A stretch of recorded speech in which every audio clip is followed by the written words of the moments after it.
আপনাদের সবাইকে স্বাগত সিনে গসিপে। সেদিন রাতে সোনিকা আর বিক্রমের মধ্যে কি ঝগড়া হয়েছিল? গত 29শে এপ্রিল ভোর রাতে গাড়ি দুর্ঘটনায় মৃত্যু হয় মডেল সোনিকা সিং চৌহানের। আর সেই সময় গাড়ি চালাচ্ছিলেন বিক্রম চ্যাটার্জি। প্রায় 3:15 নাগাদ তারা দুজন বেরিয়েছিলেন একটি নাইট ক্লাব থেকে। ঠিক তার কিছুক্ষণ পর সুইনহো লেনে বিক্রমের বাড়ির আশেপাশেই ছিলেন তারা দুজন। সেই সময় বিক্রম আর সোনিকার মধ্যে কি কোনো অশান্তি হয়েছিল, যার জেরে বিক্রম দ্রুত বেগে গাড়ি চালাচ্ছিলেন? প্রায় 2 মাস আগে মডেল সোনিকা সিং চৌহানের দুর্ঘটনার মৃত্যুর এই মিসিং লিঙ্ক খুঁজতেই তৎপর এখন পুলিশ।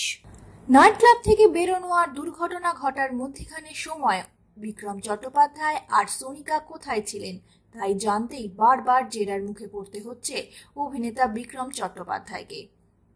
তদন্তকারী পুলিশ অফিসারেরা একই প্রশ্ন ঘুরিয়ে ফিরিয়ে জিজ্ঞেস করছেন অভিনেতাকে।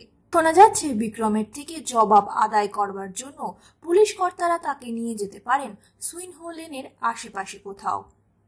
ধারণা করা হচ্ছে যদি সেই জায়গাটা দেখে আবেগতাড়িত হয়ে বিক্রম কোনো তথ্য দিয়ে দেন তাহলে সুবিধা হবে সোনিকার মৃত্যুর রহস্য সমাধানের।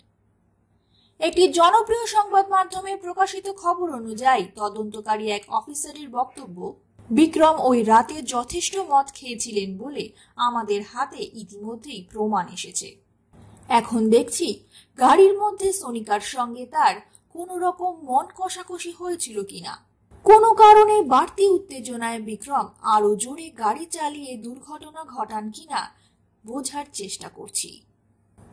পুলিশ সূত্রে খবর, বিক্রম অবশ্য এখনো খুলসা করে বলেননি তারা দুজনে কি বিষয়ে কথা বলছিলেন। বর্তমানে পুলিশ তাদের তদন্ত চালিয়ে যাচ্ছেন আর জেরা করছেন বিক্রম চট্টোপাধ্যায়কে সোনিকা সিং চৌহানের মৃত্যুর রহস্যের সমাধানের জন্য। আপাতত টালিগঞ্জ থানার লকআপে রয়েছেন বিক্রম চট্টোপাধ্যায়।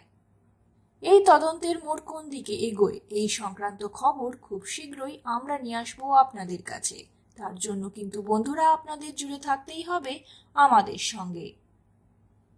আমরা হলাম সিনে গসিপ, জুড়ে থাকুন আমাদের সঙ্গে, সাবস্ক্রাইব করুন আমাদের এই ইউটিউব চ্যানেলটি।